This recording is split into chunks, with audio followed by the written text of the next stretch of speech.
Assalamualaikum warahmatullahi wabarakatuh. Yang saya hormati Bapak Ketua LP2M Universitas Negeri Padang serta staf.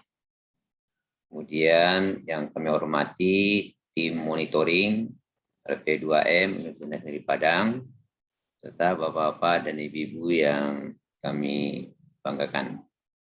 Izinkan kami menyampaikan laporan kemajuan penelitian kami dengan judul pengaruh disiplin latihan, status gizi, keguguran jasmani, dan pola asuh orang tua terhadap keterampilan teknik dasar cabang olahraga tenis.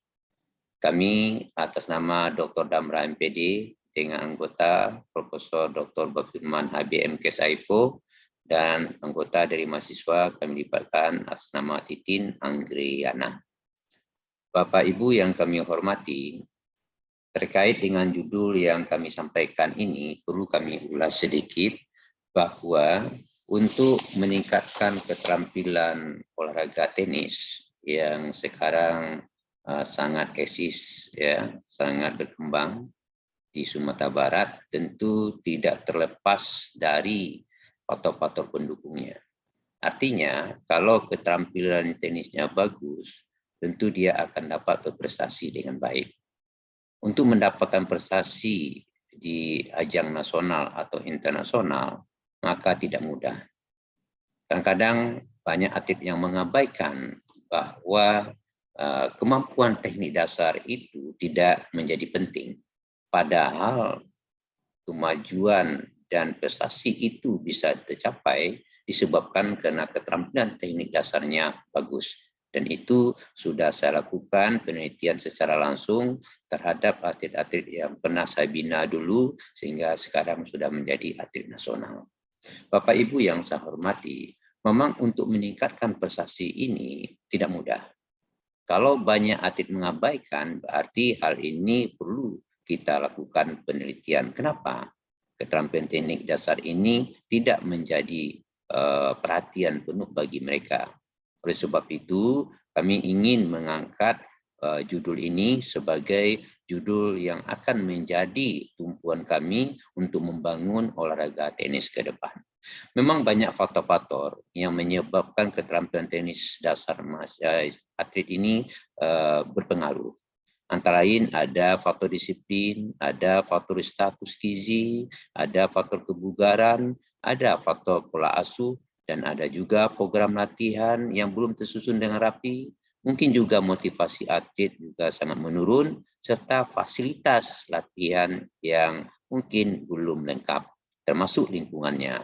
Oleh sebab itu, karena banyaknya faktor-faktor yang mempengaruhi, maka dalam penelitian ini kami hanya batasi kepada 4 hal saja, yaitu disiplin latihan atlet, kemudian status gizinya, kebugaran jasmani, dan pola asuh orang tua yang terkait dengan faktor Y yang terkait, yaitu keterampilan teknik dasar tenis. Bapak Ibu yang kami hormati, dari 4 faktor itu, maka dapat kami rumuskan masalahnya, apakah faktor disiplin latihan, faktor status gizi, faktor kebugaran jasmani, dan faktor orang tua atau pola orang tua asuh dapat berpengaruh terhadap keterampilan teknik dasar pada masa new normal ini. Kemudian Bapak dan Ibu, kami juga akan melihat apakah disiplin latihan itu akan menjadi bagian yang terpenting nanti di dalam kita meningkatkan keterampilan tenis dasar. Oleh sebab itu, tujuan tak lain tak bukan dalam penelitian ini bagaimana kami bisa melihat secara langsung atau tidak langsung terhadap keempat faktor ini pengaruhnya pada keterampilan teknik dasar atlet tenis pada masa new normal. Kenapa pada masa new normal ini kita tidak tahu lagi Bapak dan Ibu, kapan masa new normal itu akan habis. Tentu hal ini perlu kita jadikan sebagai bagian yang perlu kita pertimbangkan bagaimana meningkatkan keterampilan teknik dasar atlet ini di masa new normal. Tentu ini perlu faktor-faktor ini kita perhatikan secara baik. Bapak Ibu yang saya hormati, untuk kajian teori tentu kami sudah melibatkan beberapa teori yang terkait dengan keterampilan teknik olahraga, status gizi, kedisiplinan, kebugaran jasmani, dan pola asuh. Secara teoritis, memang sangat mempengaruhi terhadap keterampilan dasar seseorang.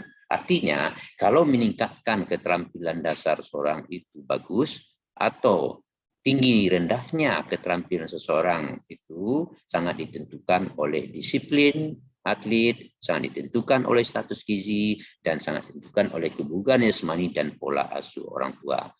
Dan secara teori ini perlu kita kembangkan dan perlu kita tingkatkan kalau ingin meningkatkan keterampilan anak-anak. Oleh sebab itu, kami ingin mengeluarkan beberapa hipotesis terkait dengan masalah-masalah yang kami ajukan tadi. Tentu hipotesis ini, hipotesis yang kami lakukan pengujian nanti, yaitu apakah nanti ada pengaruh langsung atau tidak langsung antara disiplin latihan itu dengan keterampilan olahraga tenis dasar. Juga apakah ada pengaruh langsung antara kebugaran jasmani dengan keterampilan tenis dasar. Dan juga kita akan melihat bagaimana pengaruh tidak langsungnya melalui pola asuh orang tua. Bapak Ibu yang saya hormati, di dalam hipotesis ini tentu kami ingin melahirkan ke dalam bentuk metodologi penelitian yang bisa diharapkan nanti mencapai hal-hal yang terkait dengan teknis yang akan kami gunakan agar hasil penelitian ini dapat berjalan secara objektif dan produktif. Adapun jenis penelitian yang kami lakukan, tentu kami sesuaikan dengan hipotesis yang kami pakai tadi, yaitu melalui PET analisis, yaitu ingin mencari dampak terhadap metode terhadap faktor X melalui faktor yang lain atau pola asuh terhadap keterampilan dasar tenis atlet. Kemudian untuk mendapatkan hasil ini tentu kami mencari sumber data yang paling dominan, yang paling banyak di level Sumatera Barat atau Kota Padang khususnya, karena Kota Padang ini rata-rata atletnya adalah atlet Sumatera Barat. Oleh sebab itu tentu sesuai dengan apa yang kami harapkan pada usia 13-15 tahun atau rentang usia 13-15 tahun itu adalah rentang yang sangat sensitif.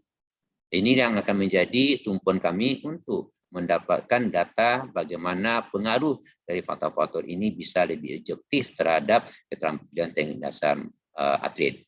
Jumlah sampel kami itu sebanyak 20 orang, yaitu anak-anak yang sudah mengikuti latihan dengan usia 13 sampai 15 tahun.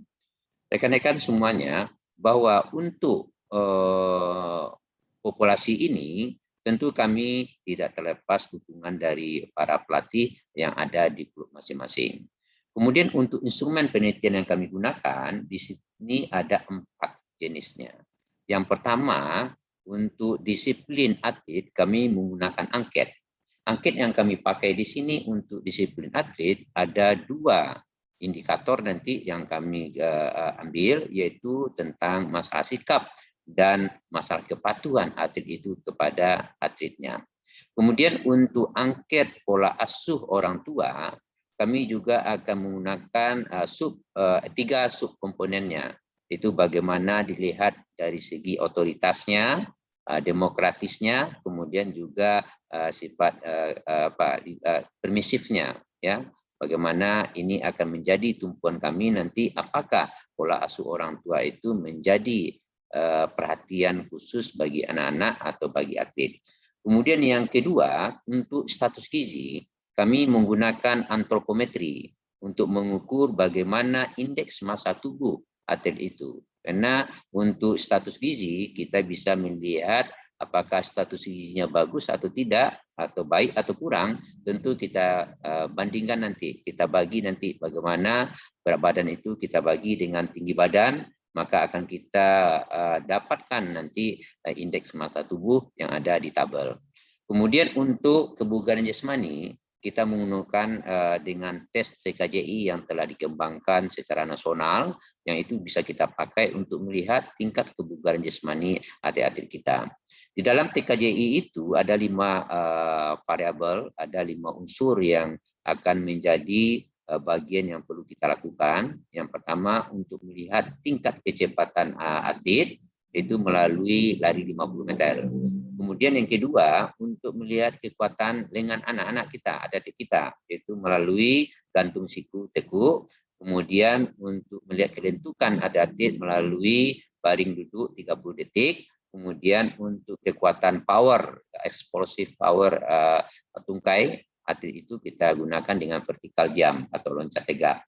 Kemudian untuk daya tahan, kita menggunakan lari 1000 meter yang kita gunakan tentu berdasarkan pada pedoman yang ada di TTKJI. Kemudian yang terakhir, kami menggunakan instrumen untuk mengukur keterampilan dasar tenis atlet, itu kita gunakan tes ITN. Tes ITN ini dikeluarkan oleh International Tennis Federation dari ITF yang baru kita pakai untuk tahun ini. Sebetulnya ini baru pertama untuk Indonesia kita gunakan ITN ini karena masih banyak para pelatih belum memanfaatkan ITN ini sebagai alat ukur untuk melihat keterampilan dasar anak-anak kita. Inilah yang akan menjadi bagian yang sudah kami lakukan untuk mendapatkan data yang objektif terhadap judul atau permasalahan yang kami lakukan. Bapak dan Ibu yang kami hormati, untuk hasil sementara yang sudah kami peroleh, yang sudah kami olah, baru bersifat deskriptif, belum bersifat inferensial. Kenapa? Karena memang kami akan selesaikan nanti dalam satu semester ini tentang analisis dari semua data yang kami peroleh. Gambar umum yang paling didapatkan bahwa tingkat disiplin anak-anak itu masih rendah. Ya, masih rendah, perlu kita tingkatkan lagi. Walaupun cukup di sana, tapi dalam kaitan dengan atlet itu masih kita katakan rendah. Kemudian yang kedua tentang status gizinya, rata-rata normal. Ini perlu kita tingkatkan lagi karena efek daripada latihan itu tentu energi yang kita pakai tentu akan lebih banyak. Kemudian yang ketiga tentang kebugaran jasmani itu masih rendah.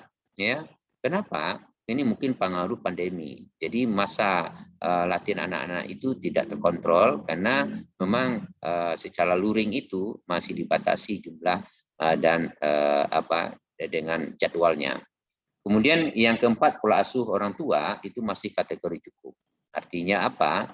Bahwa tingkat perhatian ya orang tua secara objektif pada anaknya itu perlu kita perbaiki. Dan semua data ini tentu akan menjadi umpan balik kepada adik-adik kita nanti, dan ini akan kami sampaikan secara langsung bagi mereka yang memiliki kemampuan pada level-level yang rendah. Bagi yang tinggi, saya kira ini perlu kita tingkatkan lagi.